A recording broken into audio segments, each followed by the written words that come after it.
Hey everybody, it's another episode of Minor League News and Brews. You guys have been liking these, been having some good guests on, and today from The Athletic, we have Zach Buchanan at ZH Buchanan, former beat reporter for The Athletic, covering the Arizona Diamondbacks. Now, I believe your thing says you're covering prospects and baseball. So everything baseball in general, all the prospects have been putting out some great articles recently. Zach, how you doing today, brother?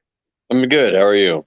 I'm doing good, man. And with the Pirates falling to the Arizona Diamondbacks and then falling to the Texas Rangers, a lot of people are focusing on the minor leagues.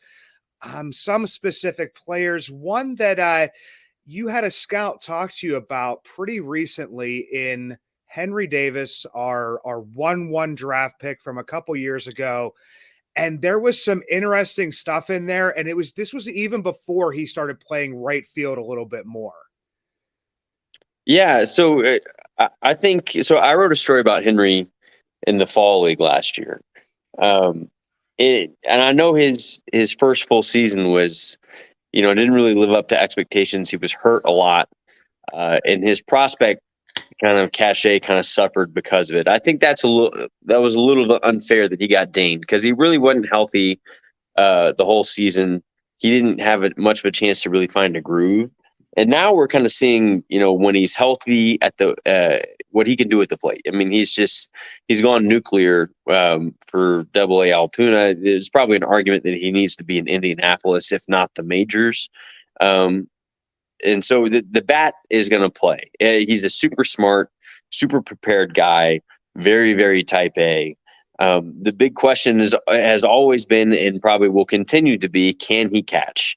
Right now, evaluators would say he has a long way to go, much farther than his bat has to go to be able to catch. He's not super mobile back there. He can be a little stiff. He needs to work on the blocking and the receiving.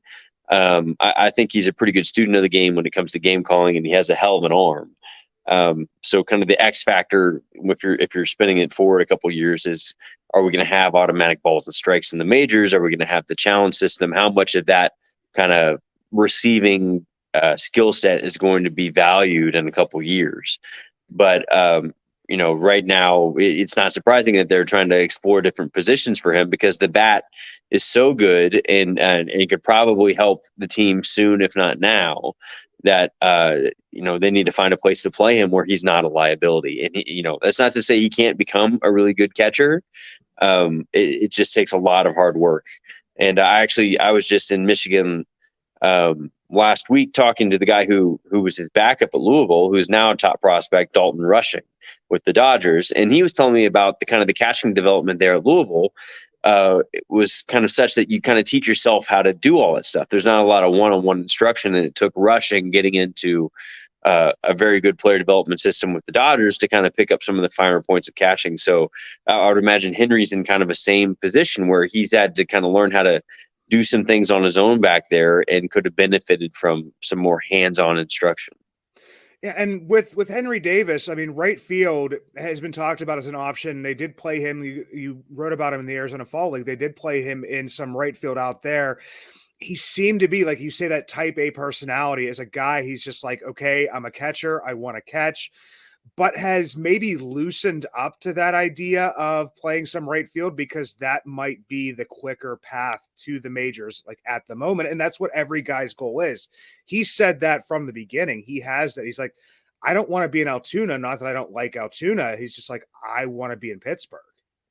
Yeah, and I think that's something you see a lot of young players go through is kind of, the tug of war between the position I've always played versus being a major leaguer. We hear about it a lot with young starting pitchers. Like, well, if you switch to relief, maybe you get to the majors quicker.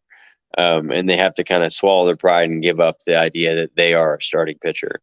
And I saw this more directly with a guy in a similar situation, Dalton Varsho, who was with the Diamondbacks at the time. He came up as a catcher. He had always been a catcher, but he had some limitations. He's more athletic than Henry Davis is, but he didn't have the arm strength. And he had for him at the time, he viewed it as the most fortune of being really good in the outfield, like a really, really good outfielder because he was so fast. And eventually, over the course of last season, he started getting more and more time in the outfield, less time at the plate. And I think it bugged him initially. And then he realized, well, this is my path to playing time. This is my path to at bats. And he also happened to be really good at it. But he had to kind of give up on the idea that he was a catcher. He's an outfielder now. And I don't know if Henry's to that point. I think it's probably too early to switch him off that position entirely. But, if you're finding other avenues to get him playing time, I mean, when you have two guys like Indy Rodriguez and Henry, you're going to want to find ways to keep them on the field together when they're both really interesting offensive players. Yeah, especially, I mean, with the Pirates like lost their offense and power at this point in time. I mean, that's why everybody wants them up here, and I want them up here as well. You don't want to get stuck on, like you said, with a Dalton Varsho, like him not giving up on being a catcher, but realizing that the path to the majors and the way to, I guess, like achieve your dream. But I bet you money, as he's catching at Louisville, Henry's probably thinking, whenever I'm in a major league stadium, I'm going to have my catching gear on and I'm going to be back there and I'm going to be calling the game. And that's something that's very hard to give up on. I think it is. Yeah. And I don't think he has to give up on it right now. There's something to be said for just adding some positional flexibility that gives yourself the ability to play a different spot. And so I think if he's playing right field right now, it's not because he is a right fielder. It's opening up that option for the Pirates. If they want to get his bat up there, okay, we feel comfortable putting him in right field. I would be very surprised if they are giving up on him being a catcher at this point. I mean, he's too valuable a prospect to kind of take away that part of his value so quickly.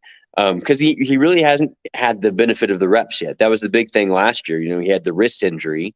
It was on his glove hand. And he really couldn't drill a lot of the things that you need to do as a catcher to get better, to get kind of quieter in your receiving and more technically sound. And so I'd be interested to see kind of the progress he makes this year. If he had a 750 OPS or even an 800 OPS right now, we wouldn't be having this conversation. This would be like an encouraging developmental year for him, his first legit full season where he's playing every day.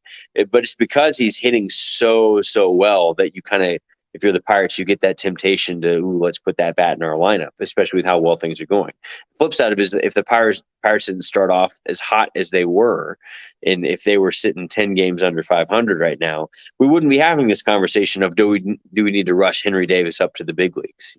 A lot of it is just kind of the circumstances they find themselves in. Yeah, it's like the perfect storm on Pirates Twitter and social media is kind of what it's become. An article that I read of yours that you wrote pretty recently is about a prospect that is new to the Pirate system in a Termarr Johnson. Termarr Johnson, a very young guy, very talking about like having like these guys with like these electric personalities or very strong personalities. Termarr is one of those. Everybody remembers his interview after he was drafted, and he was just like, I can't wait till I can help the Pirates win a World Series. Like that's just like what his mindset is. And he's a high school player. Came out, was injured at the beginning of this year, but is he a guy that you could see, maybe moving through the system quicker than a prototypical like high school bat? I think so in general. And I know he's been hitting better more recently. I was in Bradenton back in April, and unfortunately only got to see him play one game. He didn't play the field because he had just come back from injury. He had 3 really impressive at-bats that game, and I left like really impressed with him. And then right after I left, he went in the tank for a while, which is to be expected. I mean, he's 18 years old. But the talk about him as an amateur was very much about how advanced a bat he was, that he had a tremendously well-oiled swing, super bat speed, great contact ability to get to anything in the zone, but also like a good sense of how to conduct his at-bats, more than the average high schooler would. I think that's the quality that would allow him to move a little more quickly. Corbin Carroll is like the platonic ideal of that. Like he zoomed to the big leagues basically in his first full season after dealing with a major injury the year before. I don't think we should be measuring everybody by that. But Termarr, I think, has the capability to move pretty quickly. Like, I wouldn't be surprised if we're looking up at next year and he's starting in Double-A or something like that. He seems like the guy that if he gets on a roll at Bradenton, starts hitting really well, they're going to want to bump him up to Greensboro to make sure that he is challenged, because he has the type of talent that can kind of rise to the occasion. So I do think he's a guy that can move quickly, because that was the kind of the talk about his skill set at the time. He wasn't as raw as maybe an Elijah Green was, who might have better physical tools overall, but might need more time to put it together. He was pretty polished, especially at the plate. Yeah, and another guy who is a teammate of his right now is somebody that's been kind of a little bit of a surprise to Pirates fans and even Pirates prospects fans, that a scout came to you and Enmanuel Terrero, a name that he actually got a fairly large bonus, was a pretty big international signing for the Pirates. But when you have like a Yordany De Los Santos, you have a Shaylin Polanco, you have some of these other players, Tony Blanco Jr., that he's like one of these guys that gets maybe lost in the shuffle a little bit, but is kind of growing into his own at a very young age. Yeah, so I watched a lot of him when I was down there, and I have to admit, like, he wasn't a guy I was like really keying on. But he certainly didn't stand out in a bad way. But that's the tough thing about going to like the Florida State League in April, is you're getting a lot of these draftees right as they're starting their career, and you get a lot of these Latin guys basically in their first season of full season ball, like in the first couple of weeks of it.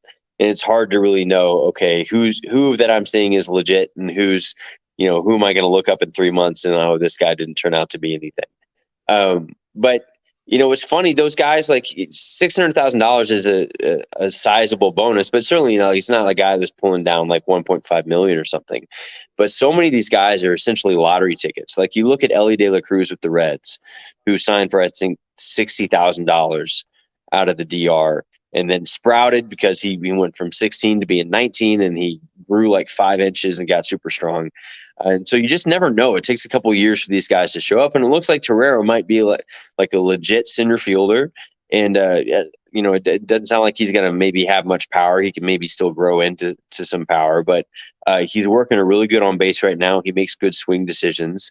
I don't think anybody's kind of projecting him to be a star.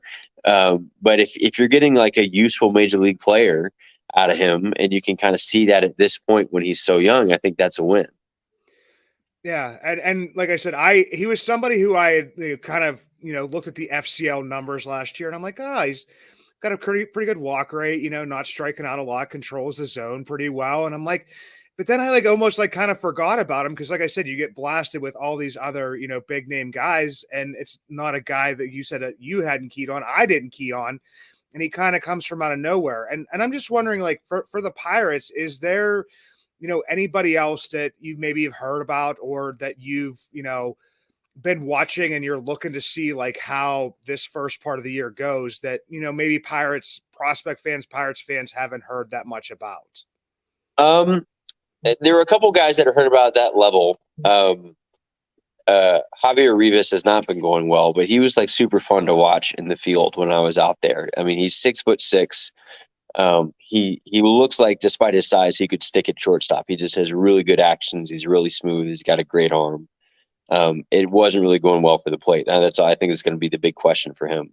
A guy that I wanted to see but didn't was Jack Brannigan, because I've heard a little bit about their plans for him. He's going to be a hitter, but I think he's back off the IL now. I'm not sure about that, but I think, from my understanding, the plan was to have him throw a bullpen session maybe twice a week, because he can run it up to 100 miles an hour. And then whenever he works his way to Double-A, Triple-A, they might start pitching him in games every now and then so he can qualify for two-way player status, which is a really interesting kind of new developmental wrinkle that organizations are going to have to deal with post-Shohei.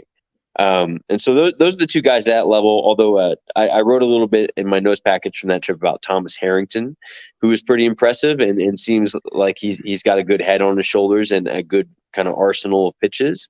So I'll be curious to see how he progresses, especially considering his college teammate, Zach Neto, is already in the major leagues. And then a guy from last year that I saw that I've been kind of always checking to see how he's doing, and he's doing better now. He's not at Bradenton, but is Quinn Priester, who I got to know a little bit last year when he was in Altoona, and I'm just fascinated by the way he thinks. He's got such, what they would call a growth mindset. He's so curious about things that have to do with pitching and things that have nothing to do with pitching. And I think it's that brain that he's got in his head that's going to allow him to kind of transcend his already considerable talent and be a really good player. And so it's nice to see that he's been pitching well after kind of a rough start to the year. Yeah, and Quinn Priester, I mean, he's a dude. That's what I just basically say. That man is a dude. When I was down there for spring training, they gave him that Sunday off because it was like the daylight saving time or something. And there was one man out there working, and that was Quinn Priester. Like, he was just, doing like the plyo balls. He was running, he was doing whatever, but then he was also the guy that saw that we were standing over there, just like three guys just kind of trying to figure out exactly who it was. But then as soon as he stood up, it's like, oh geez, that's Quinn, and he's a lot bigger than I thought he was. That just came over and just talked to us about baseball for like 20 minutes. And he's like, all right, I'm gonna go work out again, but if you guys are still here, I'll come back and talk again. But people forget that he's a kid that basically taught himself how to pitch like off of YouTube. Like, he's a legit like student of the game. And if a pitch isn't working, he's also not going to be the type of person that's like, okay, I'm going to force this pitch. He'll pull something up and say, you know what? I seen this working for another guy. Let's see if I can throw that.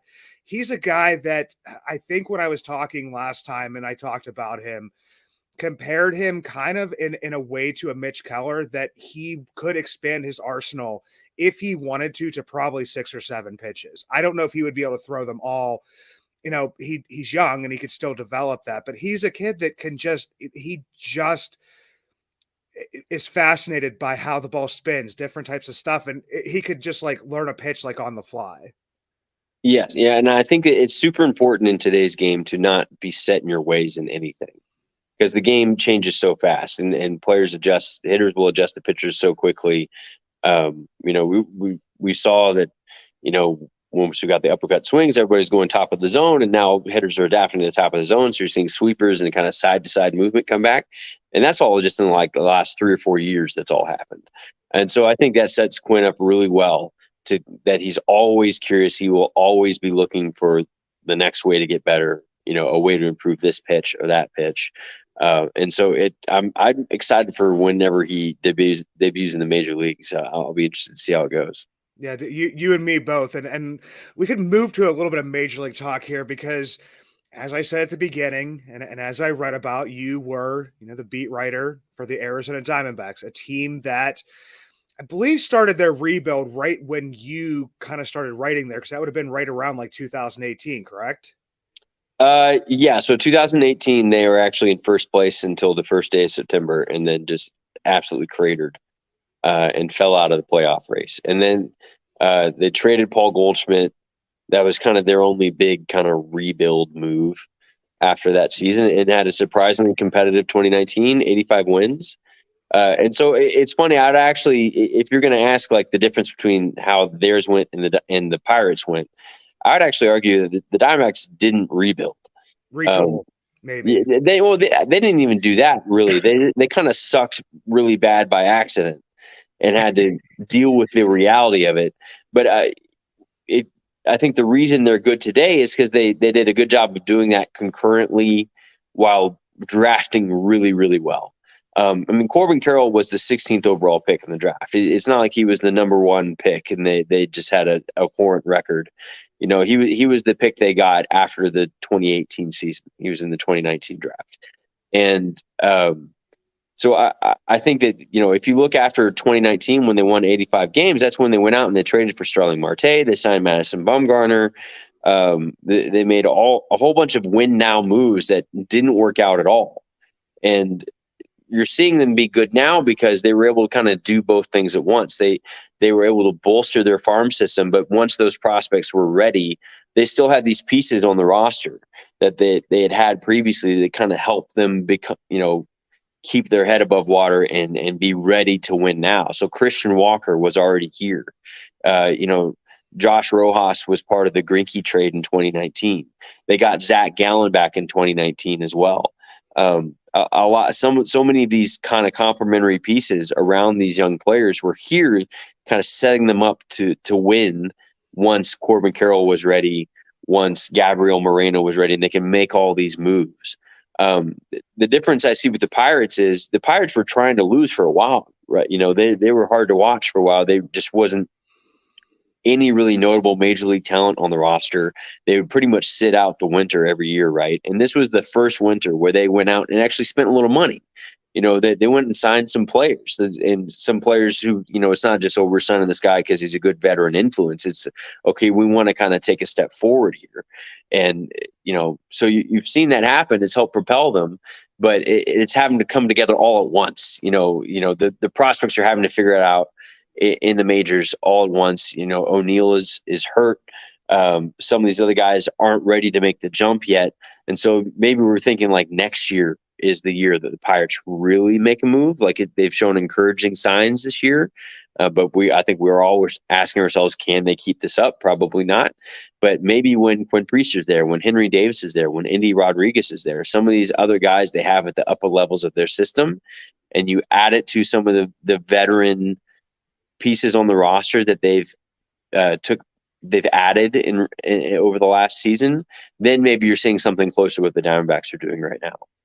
And the Diamondbacks, they took some, moves that would probably drive Pirates fans nuts. Like a man that you mentioned, a Dalton Varsho, had been developing throughout their system, has his kind of like breakout year, and then they trade him in the offseason. If the Pirates traded a 4+ WAR player that they had developed, I'm pretty sure that the fans' heads would explode. But they also used it to fill positions of need within the team.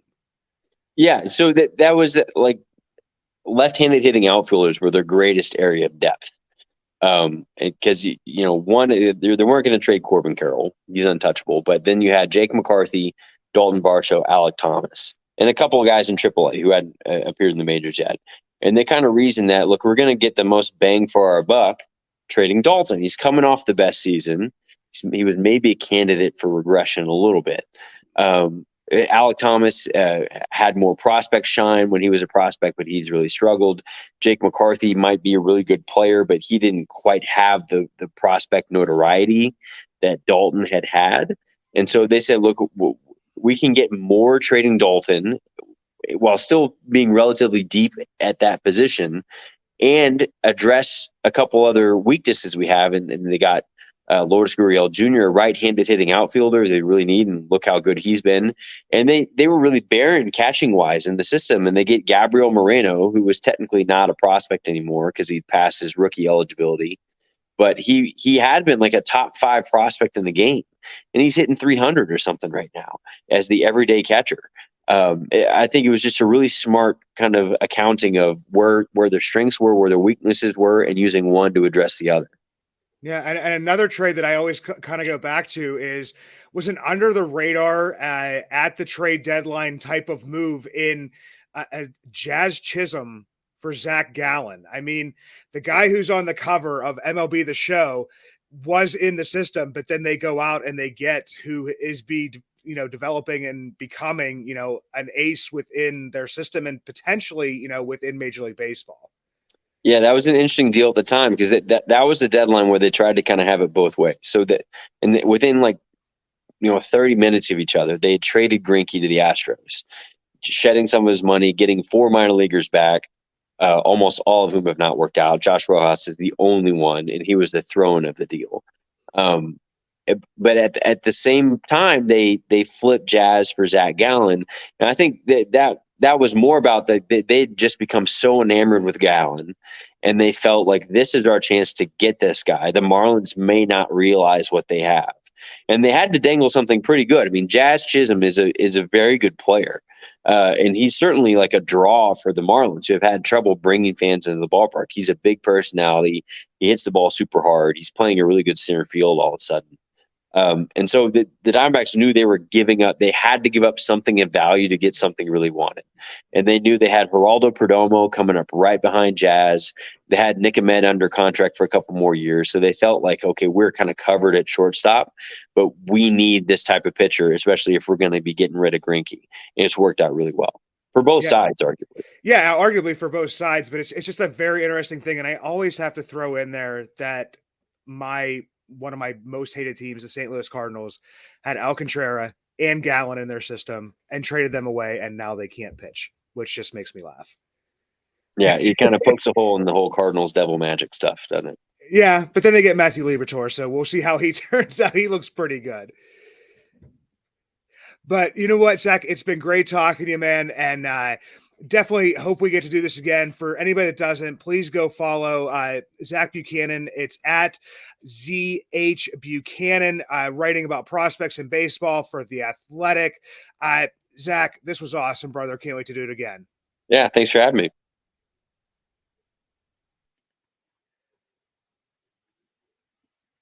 A pitcher of beer, a pitcher of beer. Let's order another pitcher of beer. That pitcher. It is beer review time, everybody, and we are going to be talking about a brewery that actually Chris and I did a live broadcast from. And actually, you know what? Me and Gary Morgan from the Pirates Fan Forum over at DK Pittsburgh Sports, we did an opening day, I believe it was, live show from their brew house at the Point, or the tap room, I believe it was called, down there at the Point.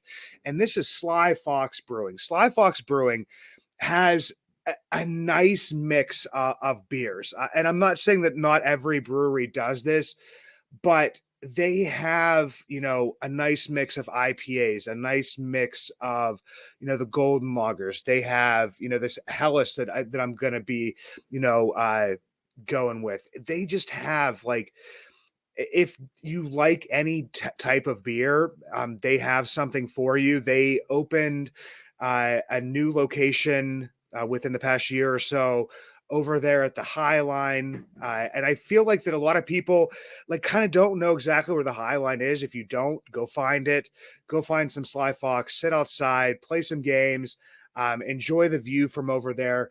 But I'm going to be reviewing 4 beers today. Everybody knows the weighted based on batting average, the Waboba system.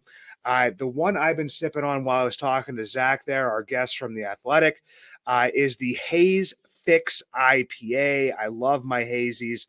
This one's coming in at about a 5.5, which for a hazy can be a little bit lower. So it has more of, I always call that like drinkability, where you can have more than one, and it's not like either, making you too full or, just, the higher alcohol content, you have less, and it's more of like an all-day drinkability on it. The Haze Fix, given that the 425 weighted based on batting average, brings it down to 375.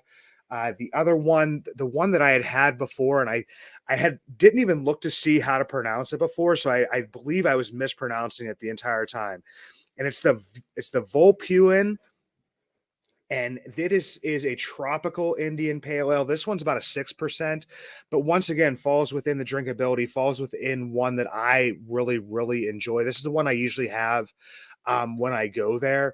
This one also coming in at 425, 375, just very high quality IPAs, hazy IPA. They're, drinkability, taste, everything is really, really good. One of the ones that I could just drink pretty much is the Bavarian style golden lager. It's the Helles golden lager. This one right here, I once again, I'm going to go 425, 375. I feel like every single one of these beers is extremely high quality, extreme drinkability, just good beers to have. And then they have the Pikeland Pils, and this is the Northern German style Pilsner. And this one right here, this is like a little bit lower. It's the 4.9, another drinkability. And I hate to repeat myself again, 425, 375. If you haven't, get over there to the High Line. They also have their little tap house, The Point, which has some really good pizzas. Get something to eat there. The manager at both places, Adam, has been more than welcoming and great with me and Chris and me and Gary and myself when I've just kind of stopped by. I got a great team at both of those places, so go check them out. And as always, let's go Indians. Let's go Curve. Let's go Hoppers. And let's go Marauders. Let's go Bucs. Follow me everywhere at Bucs in the Basement. And tune in next week for another episode of Minor League News and Brews.